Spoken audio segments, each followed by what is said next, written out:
మేషరాశి వారికి ఈ వారం అనుకూలంగా ఉంటుంది. వృత్తి ఉద్యోగాల పరంగా సానుకూల పరిస్థితులు గోచరిస్తుంది. దూర ప్రాంత ప్రయాణాలు కలిసి వస్తాయి. ఉద్యోగంలో మంచి స్థిరత్వం లభిస్తుంది. విదేశాలకు సంబంధించిన విషయ వ్యవహారాలు సానుకూలపడుతుంది.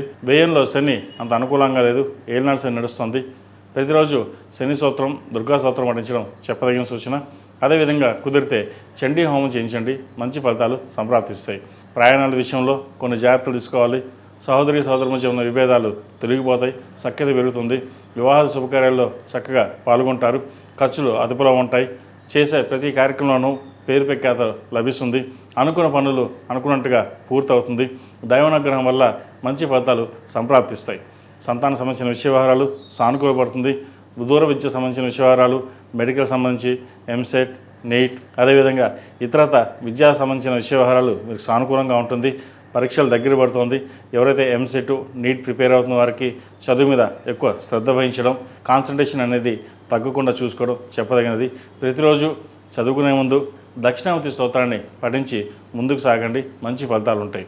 ఈ రాశిలో జన్మించిన స్త్రీలకు వృత్తి వ్యాపార పరంగా, ఉద్యోగపరంగా సానుకూలంగా ఉంటుంది. సహోదరి సోదరుల మధ్య సఖ్యత ఏర్పడుతుంది. దూర ప్రాంత ప్రయాణాలు కలిసి వస్తాయి. గవర్నమెంట్ ఉద్యోగం ప్రయత్నం చేస్తున్న వారికి, అదేవిధంగా ప్రభుత్వ ఉద్యోగంలో ఉన్నవారికి చాలా అనుకూలంగా ఉంటుంది. రాజకీయ రంగం వారికి పేరు ప్రఖ్యాత లభిస్తాయి. ఒక అనుకోని పదవి లభించే అవకాశం గోచరిస్తోంది. అయితే మీరు కష్టపడిన దానికి ఫలితం తక్కువ ఉన్నప్పటికీ దైవానుగ్రహం వల్ల ముందుకు సాగుతుంది.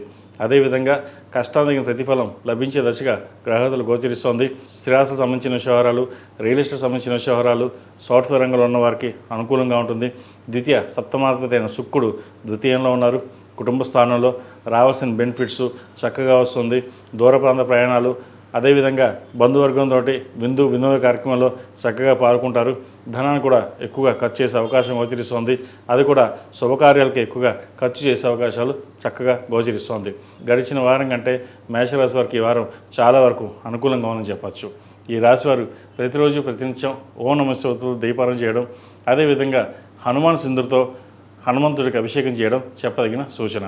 ఈ రాశిలో జన్మించిన వారికి కలిసి వచ్చే సంఖ్య 8, కలిసి వచ్చే రంగు గ్రీన్. ఏదైనా పని మీద బయటికి వెళ్ళినప్పుడు సోమవారం కానీ శుక్రవారం కానీ వెళ్ళండి, మంచి ఫలితాలు సంప్రాప్తిస్తాయి.